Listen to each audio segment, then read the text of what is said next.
नमस्कार बालमित्रांनो, आपण ऐकणार आहोत श्रीकृष्णाच्या कथा. आपण याआधी श्रीकृष्णाच्या जन्माच्या अगोदरची कथा ऐकलेली आहे आणि आता मी तुम्हाला त्याच्या पुढचा भाग सांगते आहे. आणि या कथांना तुम्हाला लाईक करायचे, शेअर करायचे, सबस्क्राईब करायचे आणि याच्यावरती कमेंट्स देखील करायची आहे.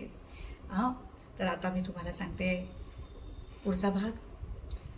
जेव्हा कंसाने वासुदेव आणि देवकीचा 8वा पुत्र आपल्या मृत्यूला कारणीभूत होणार आहे असं जेव्हा त्याला कळतं, तेव्हा त्यांनी वासुदेव आणि देवकीच्या लग्नाच्या वरातीची मिरवणूक सरळ यमुनाकाठच्या वासुदेवाच्या वाड्यावरती नेऊन तिथे त्यांना बंदिवान केलं. वासुदेवासोबत त्याची पहिली पत्नी रोहिणी आणि दुसरी देवकी इथे त्यांना राहण्याची यांना परवानगी देण्यात आली होती. आणि वाड्यावर अष्टप्रहर प्रहारा देण्यासाठी तैनात केले होते सशस्त्र सैनिक. अष्टप्रहर म्हणजे माहिती आहे का तुम्हाला काय ते? अष्टप्रहर म्हणजे 8 प्रहर दिवसाचे असतात. एक प्रहर हा 3 तासाचा असतो, म्हणून त्याला 24 तास जिथे पहारा आहे त्याला अष्टप्रहर पहारा असं म्हटलंय.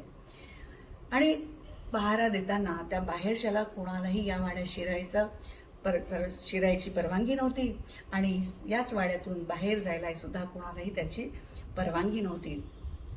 आणि अशा प्रकारे वासुदेव आणि देवकी यांना बंदिवान म्हणून राहण्याचा आपल्याच वाड्यात प्रसंग आला.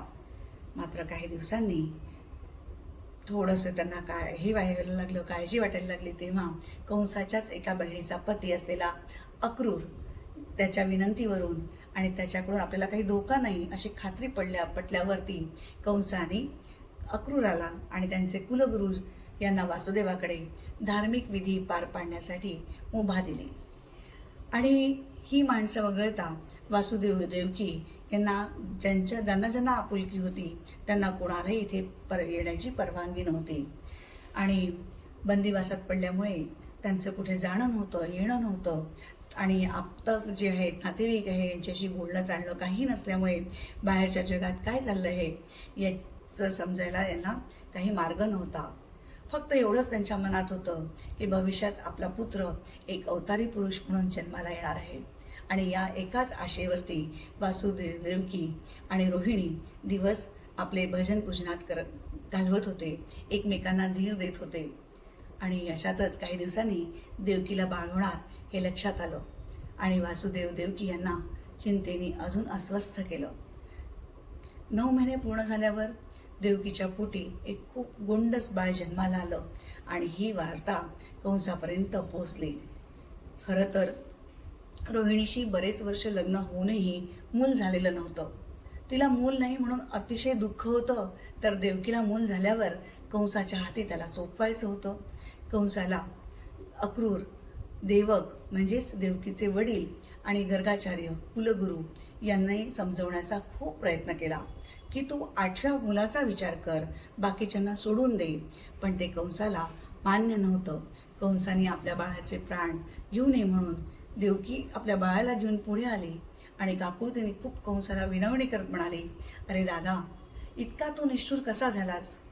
या छोट्याशा बाळाकडून तुला काही जीवाला तुझ्या यत्किंचितही धक्का नाही, धोका नाही, तेव्हा तू त्याला का मारतोस?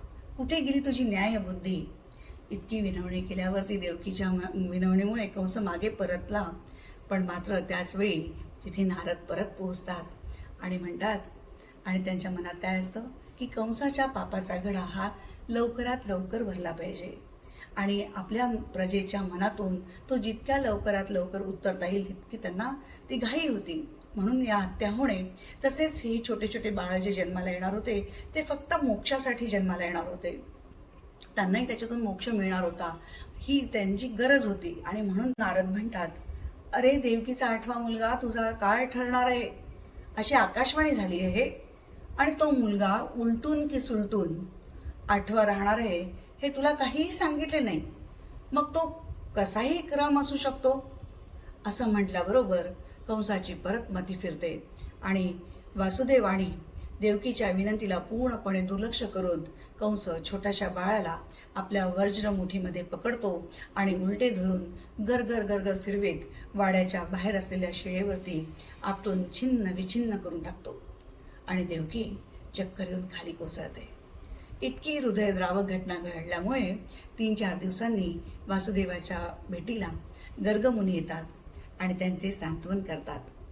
त्यांना समजवतात, म्हणतात, तुम्ही जर अन्न पाणी सोडलं तर कसं होईल?